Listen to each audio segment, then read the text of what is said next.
A graça e a paz, meus irmãos, bom dia a todos, boa tarde ou boa noite, não sei que horas você vai escutar essa mensagem. Quero começar compartilhando um pensamento que tenho refletido muito, né? Na Bíblia fala que devemos honrar as nossas autoridades. E as nossas autoridades está incluso o prefeito, o governador, o presidente, os ministros, o Supremo Tribunal, os nossos líderes e até mesmo os médicos. E nós temos visto divergências de ideias em tudo, desde a forma como lidar com a aglomeração até os protocolos de atendimento, né? Nós temos escutado aí que devemos ficar em casa, que devemos sair, que nós não devemos fazer aglomeração, usar máscara, não usar máscara e assim por diante. Se a gente parar para pensar, toda a vida nós tivemos essas divergências de ideias, né? Quem não lembra da história do café? O café já foi vilão, o café foi o herói para muitos, né? A história do macarrão, o macarrão engorda, o macarrão não engorda, quem engorda é o molho, não, mas o macarrão faz mal para o triglicérides e assim por diante. Então, divergência sempre vai existir, por quê? Porque somos seres pensantes, nós temos opiniões divergentes, cada um tem a sua opinião.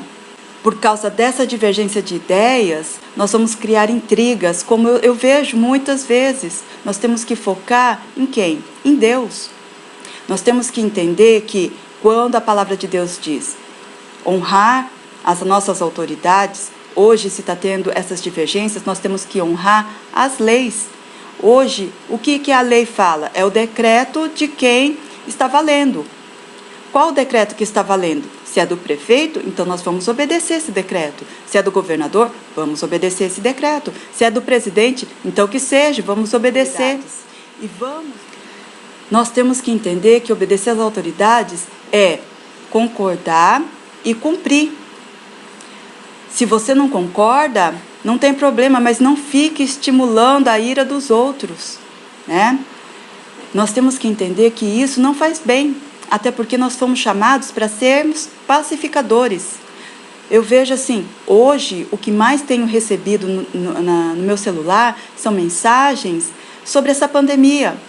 Nós como cristãos, como conhecedores da palavra de Deus, nós temos que fazer o quê? O ID. Não temos como sair das nossas casas. Não temos como ir para a igreja hoje, não temos como levantar pontos evangélicos, mas nós temos como usar os meios de comunicação para mandar a palavra, para fazer o ID. Nós temos que usar as ferramentas que nós temos nas nossas mãos para levar a palavra para aqueles que não conhecem a palavra, para poder alcançar a salvação daqueles que não conhecem a palavra. Muitos estão morrendo e a gente não sabe se eles aceitaram Jesus. Nós temos que fazer o contrário. Em vez de propagar a pandemia, criar mais tumultos, nós temos que trazer a paz no meio do povo que não conhece a Cristo. E Moisés, quando foi para o Egito libertar o povo, ele falou, né, Deus falou para ele que era para ele anunciar que haveriam pragas e pestes. E foi o que aconteceu. Mas quem permitiu foi Deus. Moisés foi lá anunciar, ele só foi um porta-voz de Deus. Mas quem permitiu foi Deus. Quem controlou o início e o fim foi Deus. Hoje é a mesma coisa. Deus falou que existiria. Em Mateus 24 a gente lê que haverá pragas e pestes. Nós estamos vivendo esse tempo.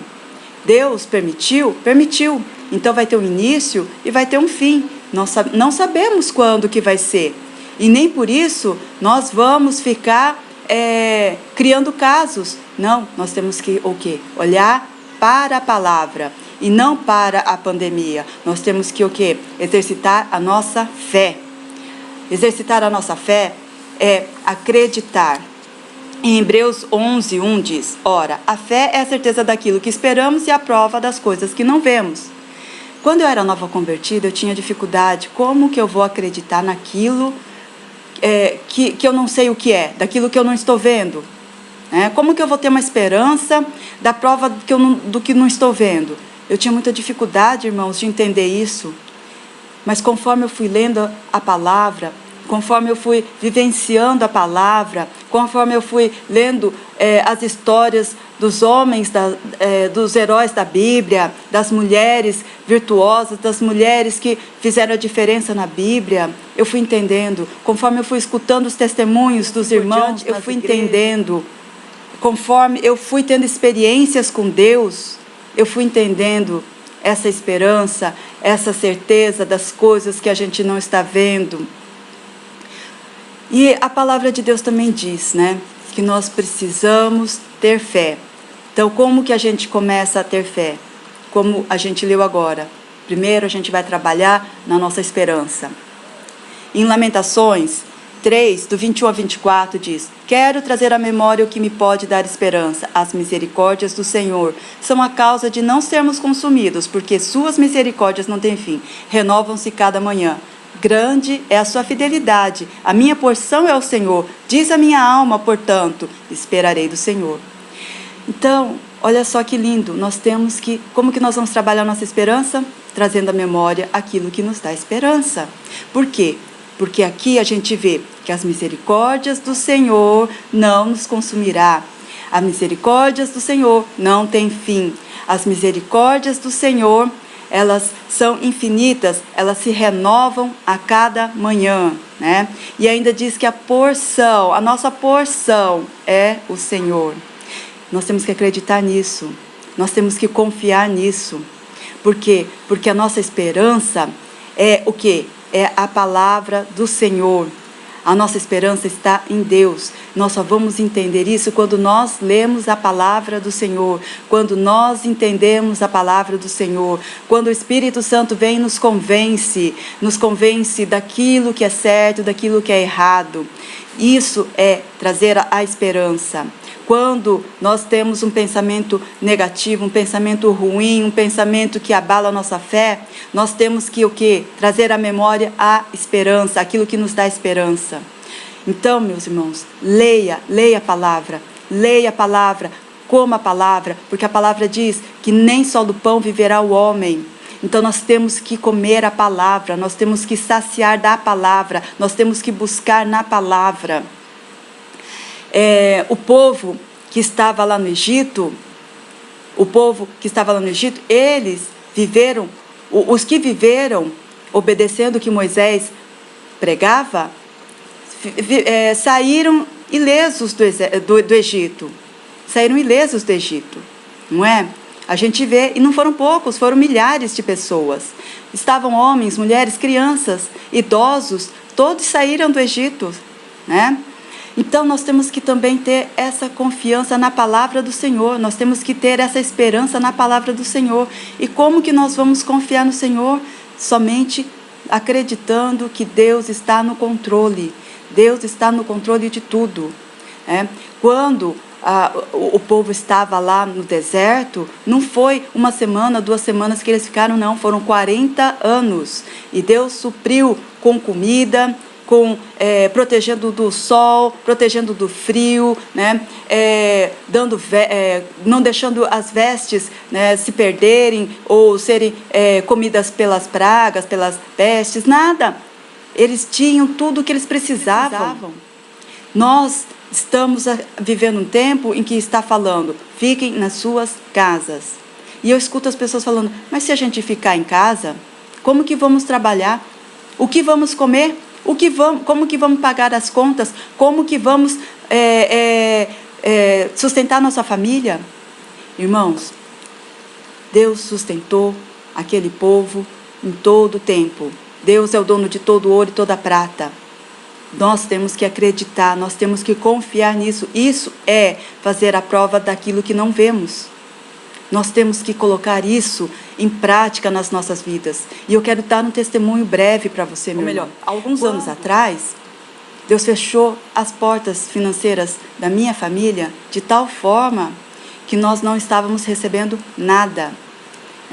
E chegou um tempo em que as nossas economias acabaram. Não tínhamos dinheiro para nada. O meu filho, o Ian, vocês lembram? Ele precisava de tratamento, ele tinha 2 planos de saúde, um era daqui de Cuiabá, o outro era lá em São Paulo, porque ele precisava ser tratado em Cuiabá e em São Paulo. Com tudo isso, nós tivemos que escolher um plano e acabamos optando em continuar pagando somente o plano de São Paulo. Mas foi assim, o círculo foi fechando, e chegou uma hora que não tínhamos dinheiro para pagar nem o plano mais de São Paulo.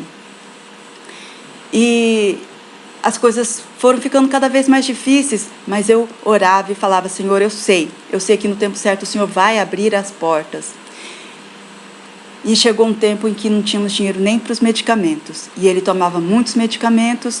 E eu lembro assim que pessoas me ligavam e falavam assim: irmã, eu quero te ajudar. Eu sinto que eu preciso te ajudar. Eu quero mandar um dinheiro para você.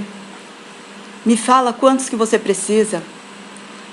E eu falava assim: irmão, eu preciso mesmo. Eu não tenho dinheiro para comprar os medicamentos do Ian, e eu preciso de tanto. A pessoa me mandava o dinheiro que eu precisava. Então, Deus cuidou.